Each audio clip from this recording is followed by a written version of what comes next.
Donc on vous verse du 9% par an et en fait vous avez que du 5,9%. Donc vous avez 3,10% de rendement annuel qui ont disparu. Donc en fait, le problème c'est qu'avec une bourse à moins 1, vous êtes à moins 41 et donc vous arrivez dans le scénario défavorable du produit à l'échéance, qui est qu'en fait vous allez subir la perte de l'indice. Vous allez, alors que la bourse a fait moins 1, vous allez perdre 41% de valeur. Bonjour à tous, aujourd'hui on va parler des produits structurés, ces produits financiers complexes qui vous ont peut-être déjà été proposés par votre conseiller financier, votre banquier par exemple. Si c'est le cas, vous n'êtes pas seul puisque rien qu'en France, il y a plus de 50 milliards d'euros de produits structurés en circulation, principalement auprès des particuliers.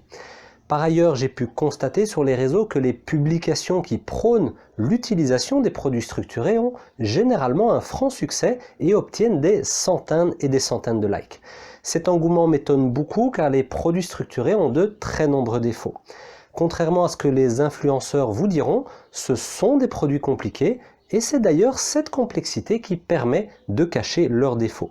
Ils sont chargés en frais, ils offrent peu de liquidités, leur performance est souvent basée sur des indices boursiers défavorables et ils vous exposent à un risque sur l'émetteur du produit sur de nombreuses années.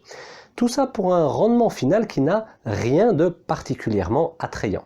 Donc si vous voulez savoir ce qu'est vraiment un produit structuré, c'est ici que ça se passe parce qu'absolument toutes les vidéos existantes sur YouTube sur le sujet sont réalisées par des émetteurs de produits structurés ou par des revendeurs de produits structurés. Bref, des gens qui n'ont aucun intérêt à vous montrer ce que je vais vous montrer aujourd'hui. À l'agenda de la vidéo, on va d'abord définir ce qu'est un produit structuré et on verra qu'il y a deux grands types de produits. Je vous montrerai ensuite un exemple concret de chacun de ces deux types de produits structurés. On va aller dans les brochures explicatives et même si je vais vulgariser ça au maximum, vous verrez à quel point c'est complexe et à quel point il y a des pièges, parfois très surprenants. Et enfin, pour terminer, je partagerai avec vous les résultats d'une étude de l'AMF, l'autorité des marchés financiers en France, qui trouve, elle aussi, que les produits structurés, c'est beaucoup de complexité pour pas grand-chose. Bref, du lourd aujourd'hui et une vidéo plus complexe que d'habitude, je vous le dis déjà, à laquelle il va falloir un peu s'accrocher, mais si vous le faites, croyez-moi, vous allez apprendre plein de choses et ouvrir grand les yeux. Comme disait mon patron au moment d'analyser un dossier un petit peu plus compliqué que d'habitude, ça va être sportif. Allez, c'est parti. C'est quoi un produit structuré? Alors avant toute chose, avant de rentrer dans la complexité des produits, un produit structuré c'est avant tout un titre de créance. C'est un titre de créance sur qui? Eh bien sur l'émetteur du produit structuré. Donc en fait ça veut dire que l'émetteur vous doit de l'argent et va vous rembourser en fonction de conditions qui sont fixées dans les conditions du produit structuré en question. Mais donc typiquement un émetteur de produits structurés, ça va être un grand groupe financier, ça peut être Natixis, ça peut être le Crédit Agricole, ça peut être Société Générale, Morgan Stanley, Citigroup, bref des grands groupes financiers. Et donc en achetant un produit structuré, vous avez une créance sur l'émetteur du produit. Et donc vous avez un risque sur l'émetteur du produit. C'est évidemment un aspect essentiel des produits structurés. Ceci étant, il existe deux grands types de produits, d'une part des produits à capital garanti, qui sont à comparer plutôt à un placement obligataire, puisque vous allez investir une somme initialement, que vous allez récupérer à l'échéance avec une garantie de capital, et entre les deux, vous allez pouvoir recevoir un coupon d'intérêt annuel conditionnel. Je vais vous montrer un exemple juste après. Deuxième grand type de produit, ce sont des produits structurés qui sont plutôt à comparer à un investissement action, puisqu'ils vont se baser sur un indice boursier action, sauf qu'ils vont limiter la capacité de performance à la hausse afin d'acheter une protection partielle en cas de baisse des marchés. On va voir un exemple un petit peu plus tard.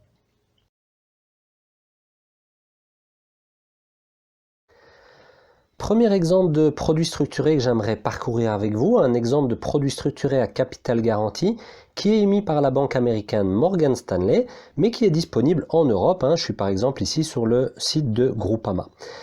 Il s'agit du produit Opportunité Zen Septembre 2023 qui offre un gain conditionnel de 5,5% brut par an pendant 5 ans. Alors comment fonctionne ce produit? Chaque année, aux dates d'observation annuelle, donc une fois par an, on va enregistrer un gain de 5,5% brut si l'indice Eurostock 50 ESG est stable ou en hausse par rapport à son niveau initial. Aucun gain n'est enregistré si l'indice Eurostoxx 50 ESG est en baisse par rapport à son niveau initial. Et à l'échéance finale des 5 ans, les gains enregistrés sont acquis et le capital est remboursé à hauteur de 100% brut. Donc en réalité, on prend un indice action, l'indice Eurostoxx 50 ESG, on regarde sa valeur au moment de l'émission du produit en septembre 2023, on regarde sa valeur, et puis une fois par an, à chaque mois de septembre, on va regarder sa valeur aussi. Si l'indice est au-dessus, on enregistre que vous gagnez 5% et demi brut. S'il est en dessous, vous ne gagnez rien. Mais de toute façon, à l'échéance finale, vous récupérez vos 100%. Voyons maintenant concrètement dans le document d'informations clés liées à ce produit. Donc vous voyez que le nom du produit c'est Opportunité Zen septembre 2023. On voit ici que c'est bien un titre de créance régi par le droit français. Sur qui? Sur l'émetteur Morgan Stanley. Ensuite, on voit ici la description de ce qu'on vient de voir en fait en synthèse sur le site. C'est qu'en réalité, vous avez un coupon de 5% et demi par an lié à l'indice Eurostoxx 50 ESG avec les dates d'évaluation initiale et finale, etc., etc. Mais donc ça correspond simplement à ce qu'on vient de voir. Un petit peu plus bas, vous avez des détails sur le niveau de risque du produit. Vous avez également des scénarios de performance et vous voyez que sur une durée de 5 ans, puisque c'est un produit à 5 ans, dans le cas favorable, le rendement maximal que vous allez pouvoir réaliser est de 4,64. Donc on a un coupon conditionnel de 5,5, mais dans le meilleur des cas, vous ne gagnerez que du 4,64. Pourquoi? Parce qu'il y a des frais dans ce produit. Et les frais dans ce produit sont grosso modo de 1% par an. Alors maintenant, analysons un petit peu ce produit et demandons-nous si ce produit est intéressant. Parce qu'en fait, on pourrait se dire, tiens, les bourses sont assez hautes, et donc en fait, ce produit, il est bien, parce qu'en fait, j'ai une protection en capital, j'ai aucun risque de perte, et si la bourse ne monte que, ne fût-ce que de 0,01% par an, moi, je gagne 5% et demi par an. Et je suis remboursé de ma mise à l'échéance. Donc en fait, je suis exposé au marché action sans avoir le risque de baisse. Donc ça, c'est l'impression qu'on peut avoir, mais attention parce que vous avez en fait votre attention qui est attirée du mauvais côté. On appelle ça une diversion. Pourquoi ils nous narguent comme ça, hein? Pour attirer l'attention. Vous regardez par ici. Et hop, pendant ce temps, ils passent par là. On appelle ça une diversion. Conclusion. Je pense qu'ils sont sortis de la banque les mains vides et que l'argent a quitté la banque par un chemin. En réalité, ici, ce produit ressemble beaucoup plus à un risque obligataire. Puisqu'en fait, qu'est-ce que vous faites? Vous mettez 100, vous récupérez 100 et vous avez un coupon entre les deux. Donc ça, c'est une obligation. Donc en fait, la question que moi, je me suis posée pour analyser ce produit, c'est de me dire, mais en fait, je prends un risque sur Morgan Stanley à 5 ans en achetant ce produit structuré. Que me rapporterait une simple obligation Morgan Stanley sur les marchés? Donc si j'achète une obligation Morgan Stanley à 5 ans, ça me rapporterait combien? Parce qu'en fait, j'ai le même risque. J'ai un risque Morgan Stanley et un risque Morgan Stanley. Et donc en réalité, en mai 2023, au moment où le produit a été constitué, une obligation Morgan Stanley à 2 ans, je n'en ai pas trouvé à 5 ans, mais à 2 ans, vous aviez une obligation Morgan Stanley à 2 ans qui rapportait 5,17% de rendement. Alors attention, c'est une obligation en dollars américains, donc il faut la convertir en euros, puisque le produit structuré est un produit structuré en euros, avec un rendement en euros, et donc je dois le comparer avec une obligation Morgan Stanley et un rendement en euros. Donc en réalité, cette obligation Morgan Stanley à 2 ans en dollars qui rapporte du 5,17, je vais la convertir en euros en retirant 1,20% de rendement par an. Pourquoi? Parce que 1,20% de rendement, c'est le différentiel de rendement entre une obligation d'État américain en dollars et une obligation d'État allemand en euros. Et donc en réalité, on est sur des obligations sans risque et le différentiel de taux entre l'euro et le dollar, il est de 1,20%. Donc si je retire du 5,17, disons 5,20 de rendement en dollars, 1,20, j'arrive à du rendement pour une obligation Morgan Stanley en euros de 4% par an. Donc en réalité, je suis en train de comparer un produit structuré qui rapporte potentiellement du 4,64 dans le meilleur des cas, avec une obligation, une simple obligation Morgan Stanley à 2 ans, qui me rapporte du 4% en euros.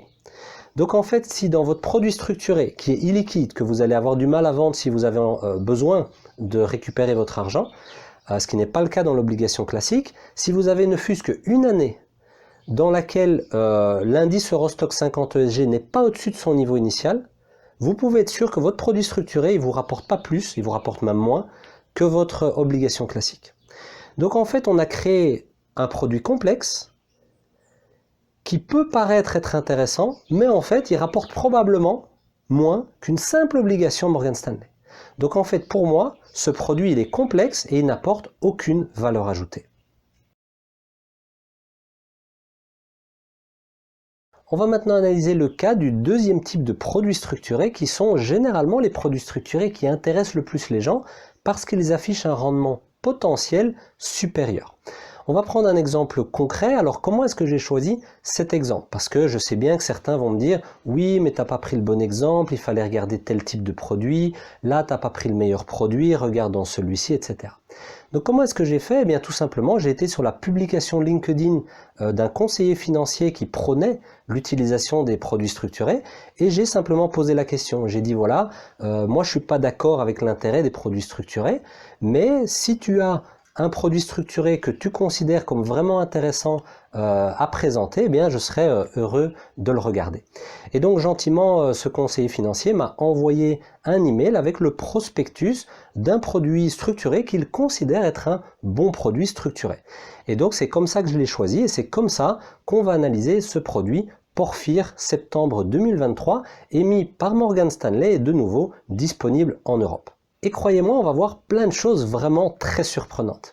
On va aller maintenant dans la brochure explicative et on va comprendre le fonctionnement du produit en regardant directement dans la brochure. On est cette fois-ci sur un produit qui n'a pas de capital garanti, mais il fonctionne également sur base d'un indice boursier de référence, qui en l'occurrence cette fois-ci est le MSCI EMU Social Leaders Select Top 30 5% Decrement EUR. Cet indice boursier il est observé à la date d'observation initiale en septembre 2023 et donc le produit va se comporter en fonction du comportement de cet indice à chaque date anniversaire du produit. C'est un produit qui a une durée maximale de vie de 8 ans et donc chaque année pendant ces 8 années on va regarder le niveau de l'indice et en fonction de son niveau il va se passer différents scénarios. On a d'abord un scénario de potentiel remboursement anticipé si à une seule des 7 dates anniversaires de ce produit, entre l'année 1 et l'année 7, l'indice boursier qu'on vient de voir est stable ou en hausse par rapport à son niveau initial, vous récupérez 100% de votre mise et un gain de 9% brut par année écoulée depuis la date d'observation initiale. Donc on voit ici une représentation graphique de ce que ça peut être. Vous avez ici un scénario favorable. Donc par exemple, vous avez un niveau initial à l'année 0. La première année, votre indice boursier qu'on a vu, MSCI, EMU, Social Leaders, etc., est en baisse par rapport à son niveau initial, le produit continue. La deuxième année, il est toujours sous son niveau initial, le produit continue. La troisième année, par contre, la bourse monte bien, et donc cet indice boursier augmente, et vous passez au-dessus du niveau initial. Donc ce qui se passe à ce moment-là, c'est que vous avez 3 années qui se sont écoulées, et la valeur finale est égale à 127% brut de sa valeur initiale. C'est-à-dire que vous récupérez 100%, votre mise de départ, et vous gagnez 9% par année écoulée, c'est-à-dire 3 fois 9%. Ok, donc ça c'est le scénario favorable. S'il y a une seule des 7 années observées, vous avez l'indice qui ne fût-ce que de 0,01% au-dessus de son niveau initial, vous gagnez 9% par année écoulée. Ensuite, qu'est-ce qu'on a d'autre comme scénario? Donc ça, c'est le cas d'un remboursement anticipé. Si par contre, à aucune des 7 années, eh bien, l'indice boursier est au-dessus de son niveau initial, là, on arrive sur le deuxième scénario, qui est le scénario d'un remboursement à l'échéance du produit à la 8e année. Alors celui-là, il fonctionne comment? Vous avez dans ce scénario-là 3 scénarios. Premier scénario, si à la date d'observation finale, c'est-à-dire après 8 ans, l'indice n'est pas en baisse de plus de 20%, alors c'est super, vous récupérez 100% de votre mise et 8 fois 9%. Donc vous avez un indice qui peut être en baisse de 20%, mais vous gagnez encore 8 fois 9%. Donc super rendement alors que la bourse n'a rien fait de bon. Deuxième possibilité, l'indice est entre moins 20% et moins 40%. À ce moment-là, vous récupérez juste votre mise initiale 100%. Dernier cas, le cas défavorable, vous avez un indice qui perd plus de 40% après 8 ans. Dans ce cas-là, vous subissez la valeur de l'indice. Donc s'il est à moins 45, vous perdez 45%. Donc ça, c'est le fonctionnement de ce produit. En réalité, on peut se dire, mais ce produit, il est génial. Parce qu'en fait, si vous avez la bourse, puisqu'au final, cet indice, c'est un indice boursier, c'est un indice d'actions, de grosses actions cotées en Europe. Donc en fait, si la bourse monte ne fût-ce que de 1%, à n'importe quelle des années entre l'année 0, ou plutôt l'année 1 et l'année 7, vous recevez 9% par an. Okay? Donc vous vous dites là, même dans une bourse qui a stagné, qui n'a pas fait grand-chose et qui est juste passée au-dessus, moi je gagne 9% par an. Donc c'est top. Deuxième scénario, on n'a pas eu ça, on a eu une bourse qui a végété pendant 8 ans. Ben même si la bourse n'a pas perdu plus que 20%, si on est entre 0 et moins 20, je gagne quand même 8 fois 9%. Donc là c'est top, je suis largement mieux que ce qu'a fait la bourse. Si la bourse a vraiment été mauvaise, est entre moins 20 et moins 40 à l'échéance des 8 ans, ben en fait je récupère mon capital. Donc on est sur une bourse qui est peut-être à moins 30 et moi je récupère ma mise. Et j'ai rien perdu. Donc on se dit à nouveau, scénario super. Dernier scénario défavorable, la bourse est à moins 50, je perds 50. Et donc là on se dit, bon ben je me suis exposé à la bourse fait moins 50, je perds 50, à un moment donné il n'y a pas de miracle. Donc en fait quasiment tous les scénarios sont soit favorables, soit égales à un investissement direct en action. On a un scénario qui est un peu moins favorable, c'est par exemple vous achetez ce produit, et après un an la bourse a fait plus 30%, ben vous recevez juste 9%. Mais quelque part, compte tenu de toutes les protections que vous avez, a priori c'est pas très cher payé, on se dit ce produit il est super intéressant. On va maintenant faire une critique constructive et objective de ce produit. On va regarder 3 points d'attention principaux. On va monter crescendo puisque vous allez voir que le 3e point d'attention pour moi il est juste énorme. Donc on va voir maintenant quels sont les défauts de ce produit qui pourtant paraît tellement intéressant. Premier point d'attention concernant ce produit, on a relativement peu de transparence concernant les frais. Donc j'ai un petit peu cherché, j'ai analysé ce produit et moi j'en déduis que vous allez avoir plus ou moins 1% de frais dans ce produit. Je vais vous expliquer juste après pourquoi et comment je déduis ça. Mais donc vous avez sans doute 1% de frais, mais c'est pas super transparent. Par contre, ce qui est clair, c'est que vous avez une illiquidité et si vous décidez de sortir anticipativement du produit, vous allez subir une pénalité de 3% et demi par rapport à la valeur calculée du produit au moment où vous souhaitez sortir durant la vie du produit. Donc vous avez une illiquidité et des frais qui sont liés à une sortie anticipée volontaire de votre part. Ceci étant, on a un deuxième point d'attention qui va nous ramener un petit peu aux frais, vous allez voir pourquoi, c'est qu'en réalité ce produit n'est pas un produit capitalisant. Qu'est-ce que ça veut dire? Ça veut dire qu'en réalité, quand on parle de rendement à longueur d'année, on dit tiens la bourse a fait 8%, 7% sur 10 ans par exemple. En réalité, la manière de calculer ce rendement inclut une dimension géométrique et inclut l'idée que les rendements annuels sont réinvestis dans la bourse. Donc implicitement quand on dit le S&P 500, le stock 600 a pris 8% par an, en réalité c'est du rendement qu'on appelle actuariel et donc c'est du rendement qui implique qu'à la fin de la première année, on a réinvesti nos gains.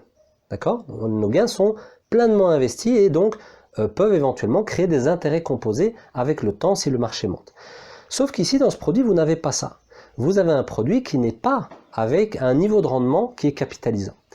Pourquoi? Eh bien, tout simplement parce que si vous mettez 100 à la base et que vous récupérez à l'échéance, par exemple, 8 fois 9%, eh bien, en réalité, ces 9%, vous les recevez en une fois à la fin. Ils n'ont pas du tout généré d'intérêt au fil du temps. Vous pouvez le voir en ouvrant un fichier Excel par exemple, c'est ce que j'ai fait ici, et en réalité ce que vous pouvez faire c'est simplement mettre les différents flux, donc vous investissez 100 dans ce produit Porphyre, vous recevez 0% d'intérêt tous les ans, puisqu'en réalité le produit continue à vivre, et à l'échéance de 8 ans, vous recevez la somme totale de 8 fois 9% d'intérêt annuel. Si vous calculez le rendement actuariel de cette séquence de flux, c'est en anglais ce qu'on appelle la formule MIRR en Excel, et en français c'est la formule TRIM. En réalité, votre 8 fois 9% en rendement actuel, ça ne fait que du 7% par an. Donc en réalité, rien que sur la méthode de calcul, ce qu'on vous présente comme étant du 9% annuel, dans le langage courant, et pour comparer ça à un rendement boursier, en fait c'est que du 7%. Et donc ça va nous permettre d'expliquer la différence qu'on retrouve ici dans la brochure, par exemple sur le niveau de remboursement à l'échéance dans un cas favorable, vous êtes après 8 ans, l'indice n'est pas en baisse de plus de 20% par rapport à son niveau initial, vous recevez 8 fois 9% et ils vous écrivent noir sur blanc que ça donne un taux de rendement actuariel net de 5,9. Donc on vous verse du 9% par an et en fait vous avez que du 5,9. Donc vous avez 3,10% de rendement annuel qui ont disparu. Ils ont disparu où? Vous avez perdu 2% dans la méthode de calcul, simplement, et vous retirez encore 1% de frais. Et c'est comme ça que j'arrivais au fait que ce produit comporte globalement 1% de frais. Donc vous partez de 9 et vous arrivez dans le best case à l'échéance à du 5,9. Donc vous avez déjà 3,10% qui ont disparu. Ok, donc ça c'est le deuxième point d'attention. On va maintenant passer au troisième point d'attention qui est pour moi le plus gros point d'attention et qui est assez incroyable. En réalité, le troisième point d'attention fondamental dans ce produit, c'est l'indice boursier qui est pris comme indice de référence. Souvenez-vous, c'est le MSCI EMU Social Leaders Top 30 5% Decrement EUR. Alors ce qui nous intéresse ici surtout, c'est le 5% Decrement, parce que pour le reste, on est sur un indice boursier assez classique, avec 30 actions qui sont 30 grosses sociétés européennes, donc il n'y a rien de bien particulier à ce niveau-là. Par contre, le 5% Decrement, ça c'est un type d'indice boursier que moi je n'ai jamais vu que dans le cadre des produits structurés. Franchement, c'est un indice que j'ai vu nulle part ailleurs. Et c'est très interpellant. En réalité, cet indice, il a quelque chose de positif et quelque chose de très négatif. Le positif, c'est que c'est un indice boursier dividende net réinvesti. Donc ça, c'est très bien parce que la plupart des indices boursiers, ils sont hors dividende. Or ici, on a les dividendes qui sont réinvestis. Donc en fait, ça va pousser l'indice vers le haut. Donc ça, c'est plutôt positif parce que nous, ce qu'on veut, c'est que cet indice, ne fût-ce qu'à un moment donné, il passe au-dessus de son niveau initial. Donc on a envie de le pousser vers le haut et en incluant les dividendes, on a plutôt tendance à le faire. Par contre, de l'autre côté, on a un 5% Decrement. Et ça, c'est vraiment comme si vous avez un oiseau et vous lui coupez les ailes. Je vais vous expliquer comment ça fonctionne. En fait, vous partez de l'indice de base, qui est le MSCI EMU, qui comporte 229 actions européennes. Donc vous avez 229 actions. Vous mettez un premier filtre, qui est simplement un filtre lié aux aspects sociaux, puisque ce sont des social leaders, et vous réduisez le nombre d'actions à 30. Et une fois que vous êtes sur cet indice-là, des 30 actions, tous les ans, une fois par an, vous retirez forfaitairement 5% de rendement à cet indice. Donc est-ce qu'on se rend compte de ce qu'on est en train de faire ici? On est sur un indice boursier qui va avoir une performance positive, négative, et tous les ans, quoi qu'il arrive, on retire 5%. Vous allez voir très visuellement comment ça fonctionne. Je vous montre ici la performance du MSCI EMU classique, dividende réinvesti, depuis 2013. Vous voyez que cet indice, il a plutôt bien performé puisqu'il a plus que doublé de valeur. Par contre, si vous regardez la performance du MSCI EMU Social Leaders Top 30 5% Decrement, il est à plat depuis 2013.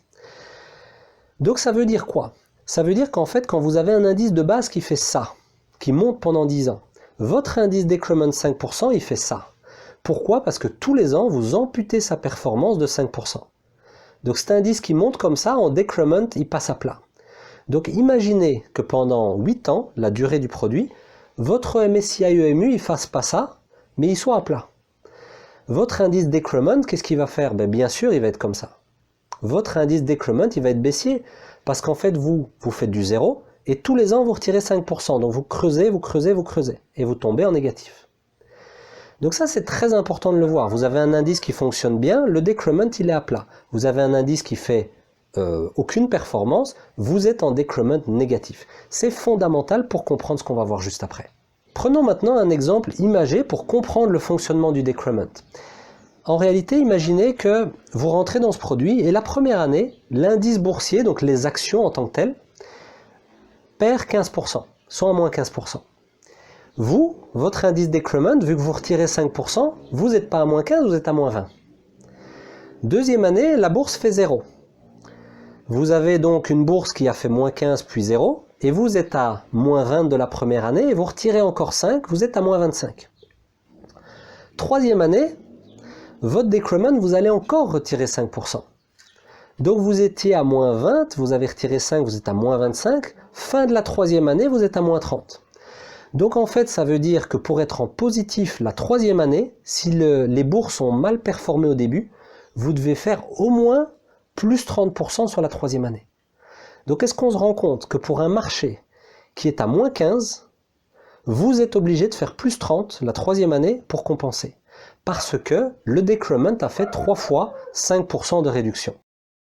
Ok, donc ça c'est fondamental. Donc en fait, il ne faut pas confondre la performance de la bourse et la performance de votre indice, parce que votre indice, il sabote la performance de la bourse de 5% par an. Et regardez l'impact énorme que ça peut avoir à l'échéance. Imaginez que pendant les 7 premières années, jamais l'indice Decrement 5 est parvenu à passer au-dessus de 0, au-dessus de son niveau initial. On arrive à l'année 8, et donc là on va observer la performance finale de l'indice. Sauf que le problème c'est que quand vous avez 8 années qui sont passées, et que tous les ans vous avez retiré 5% forfaitairement à la performance de la bourse, vous êtes à moins 40. Vous avez fait 8 fois moins 5, vous êtes à moins 40%. Donc si l'indice de base, le MSCI EMU Social Leaders, est à moins 1 sur 8 ans, vous êtes à moins 41 sur votre decrement, puisque vous avez retiré 40% sur les 8 ans. Donc en fait, le problème c'est qu'avec une bourse à moins 1, vous êtes à moins 41, et donc vous arrivez dans le scénario défavorable du produit, à l'échéance, qui est qu'en fait vous allez subir la perte de l'indice. Vous allez, alors que la bourse a fait moins 1, vous allez perdre 41% de valeur. Vous voyez qu'à l'échéance, si à la date d'observation finale, l'indice est en baisse de plus de 40% par rapport à son niveau initial, vous prenez la baisse finale de l'indice. Okay ? De quel indice ? Eh bien du seul indice dont il est fait référence dans ce document, le MSCI EMU Social Leaders Select Top 30 5% Decrement. C'est l'indice qui va être mentionné systématiquement dans tout le document de référence du produit. Alors très franchement, pour moi, c'est juste incroyable le fonctionnement de ce genre d'indice. Donc je ne comprends pas comment est-ce qu'on peut prendre le risque de s'exposer à ce scénario-là, même si c'est peut-être pas le scénario le plus probable, parce qu'on pourrait dire un investissement à long terme en action, ça doit monter, ça doit être positif, donc c'est pas le scénario le plus probable, mais est-ce que vous avez envie de prendre le moindre risque qu'avec une bourse qui fait du moins 1, vous soyez à du moins 41 ? Moi, personnellement, ça ne m'intéresse pas. Surtout quand on rajoute tous les défauts des produits structurés. Je vais un petit peu vous les lister, et je vais regarder ma liste pour être sûr d'en rater aucun, parce qu'il y a une belle petite liste. Donc non seulement, on est sur un produit qui est complexe.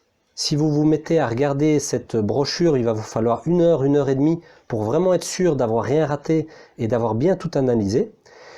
Vous êtes avec un risque Morgan Stanley à 8 ans. Personnellement, je ne suis pas spécialement demandeur.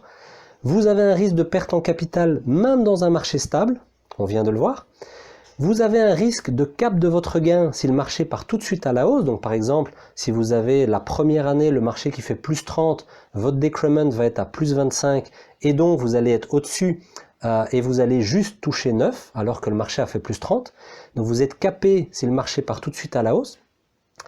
Ensuite, vous avez des frais d'au moins 1% par an, des frais que vous n'avez pas à un tel niveau si vous investissez directement en actions ou en obligations via des ETF notamment. Vous avez une illiquidité qui est réelle, suggérée, puisque c'est un produit à 8 ans, donc l'objectif c'est de rester potentiellement 8 ans dans le produit. Et si vous voulez sortir, vous avez des frais de 3,5% pour en sortir. Et vous avez un produit qui n'est pas capitalisant. Donc on vous dit que c'est du 9, mais en fait si vous recalculez, en fait c'est du 7. Et en plus, tout ça au final, donc ça c'est les caractéristiques factuelles du produit, mais en plus de ça, si on prend du recul, qu'est-ce qu'on est en train de faire ? On est en train de faire un choix de scénario. On est simplement en train de dire, moi, je pense que la bourse, elle ne va pas décoller tout de suite, sinon j'achète tout de suite les actions, mais en même temps, elle ne va pas s'effondrer non plus, et sur les 8 ans qui viennent, on se doute que au moins une fois, elle passera juste au-dessus du niveau initial, et moi je gagnerai 9% par année écoulée, donc je serai bien. Donc en fait, c'est un choix de scénario, mais un choix de scénario, c'est quoi ? C'est de la gestion active. C'est de la gestion active, c'est vous pensez que tel scénario est plus probable et donc vous misez sur ce scénario. Et de nouveau, les statistiques, les performances de la gestion active, c'est quoi ? Eh bien, c'est une sous-performance à long terme quasiment systématique. Donc en fait, on est en train de jouer un jeu auquel on part perdant, dans un produit dans lequel on part quand même plutôt perdant aussi, ou en tout cas, il y a tellement de risques qu'on se demande si on a vraiment envie d'y mettre un doigt de pied. Ok ? Donc maintenant, on va continuer la vidéo et je vais vous donner les arguments qui sont donnés par le conseiller financier avec qui j'étais en contact pour justifier le fait que 5% de decrement annuel, en fait, c'est rien de bien anormal.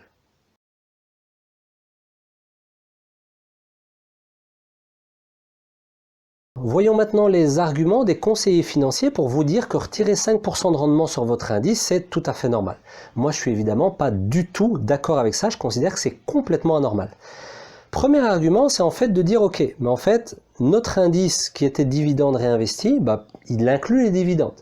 Et en fait, historiquement, le rendement de dividende qui est versé annuellement par les sociétés européennes, il est de plus ou moins 2,9%. Et donc le conseiller financier vous dit, il n'y a pas de problème en fait, on vous retire les dividendes. Donc déjà on vous retire pas 5, on vous retire 2,9, parce qu'il y a 2,9 de dividendes. Déjà là je suis pas du tout d'accord, parce que de quel droit est-ce qu'on me retire mes dividendes? Si j'achète les 30 actions de l'indice MSCI EMU Social Leaders Top 30, je les achète directement en bourse. J'ouvre mon compte de Giro ou Trade Republic, je passe mes ordres, j'achète les 30 actions. Et je les garde pendant 8 ans, la durée de vie du produit. On est quand même d'accord que je reçois tous les dividendes versés par toutes ces actions. Donc pourquoi est-ce que dans un produit dans lequel je suis potentiellement bloqué à 8 ans, on me retire mes dividendes en me disant que c'est tout à fait normal? Alors que si j'avais acheté les actions en direct, je les aurais. Donc pour moi, c'est pas normal. Deuxième argument, on nous dit oui, mais en fait, les valeurs, les actions qui sont dans cet indice, elles sont plus ou moins équipondérées. C'est-à-dire que, vous le savez, dans un indice S&P 500 par exemple, vous avez Apple qui va faire 7%, Microsoft 4%, etc., etc. Donc chaque société a un poids différent dans l'indice. Dans cet indice-ci, toutes les sociétés, les 30, ont plus ou moins le même poids. Et en fait, l'argument qu'ils donnent, c'est de dire, on a constaté aussi, historiquement, que les indices équipondérés, ils surperforment en moyenne de 1,4% par an. Et donc lui vous explique qu'en réalité c'est normal qu'on vous retire 1,4% de rendement par an, tout simplement parce que l'indice équipondéré qu'ils ont choisi est plus performant que les indices traditionnels. Donc évidemment moi je trouve pas du tout ça normal, parce que d'une part les actions que j'achète sur le site de mon courtier en équipondéré, eh bien j'ai le rendement du portefeuille équipondéré, donc je vois pas pourquoi on me le retirerait dans l'indice alors que je peux l'avoir chez mon courtier. Et deuxièmement, évidemment, il n'y a aucune démonstration, aucune certitude qu'à l'avenir, les indices équipondérés vont continuer à surperformer les indices traditionnels. Sinon, vous vous doutez bien que tout le monde investirait uniquement dans des indices équipondérés et créerait des portefeuilles équipondérés. Donc plus personne, par exemple, n'investirait dans le S&P 500, qui n'est pas un indice équipondéré. Plus personne n'investirait dans l'Eurostoxx 600, qui n'est pas un indice équipondéré. Donc ça n'a aucun sens, bien évidemment, qu'on n'a aucune garantie que les indices équipondérés vont surperformer les indices traditionnels. Donc en réalité, là où un conseiller financier va vous expliquer que vous retirez 5% de rendement par an, c'est normal, pour moi ça n'a aucun sens, ce n'est pas normal et c'est injustifié, puisque non seulement on reçoit les dividendes en achetant tout de suite les actifs, et deuxièmement parce que si on fait un portefeuille équipondéré, il aura le rendement du portefeuille équipondéré, peut-être meilleur, peut-être moins bon. Maintenant, j'aimerais vous montrer les résultats d'une étude de l'AMF, l'autorité des marchés financiers en France, qui, au final, je trouve, arrive plutôt à des conclusions similaires aux miennes, c'est-à-dire qu'ils sont assez sceptiques sur l'utilité et la véritable valeur ajoutée de toute cette complexité des produits structurés. Donc on va lire maintenant 2 passages de leur étude que j'ai trouvé particulièrement intéressants. D'abord, ils commencent en disant que la performance des produits structurés a déjà fait l'objet de plusieurs analyses au sein de la littérature académique, et que cette dernière conclut de manière assez unanime à la surestimation du prix de vente par les émetteurs. Dans une autre étude qui analyse les produits offerts par une grande banque allemande, la sous-performance des produits complexes s'expliquerait également par les difficultés des investisseurs à discriminer les produits. Ensuite, s'agissant de l'étude de l'AMF en elle-même, ils ont analysé 6200 produits structurés commercialisés entre 2001 et 2018, et leur conclusion est la suivante. S'agissant des performances brutes des produits structurés, elles sont très largement positives dans la plupart des cas. En revanche, ces produits apparaissent comme relativement peu performants comparés à des investissements boursiers traditionnels, non seulement des investissements en actions, mais aussi en obligations. Enfin, les produits les plus complexes sont les moins performants. Donc on le voit, les produits structurés, c'est beaucoup de complexité, moins de liquidité, plus de frais pour un résultat qui au final n'est pas particulièrement intéressant et qui est en réalité réalisable plus ou moins en combinant d'autres produits financiers comme des actions ou des obligations par exemple. Pour moi, les produits structurés sont dans la grande majorité des cas des produits qui ne sont pas intéressants, et il est mieux d'investir directement dans des produits qu'on comprend, qu'on maîtrise et qui ont des structures de frais plus faibles, comme typiquement les actions, les obligations et les ETF d'actions et d'obligations par exemple.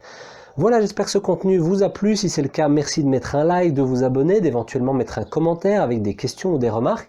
Et de mon côté, je vous dis à bientôt pour une prochaine vidéo. Ciao!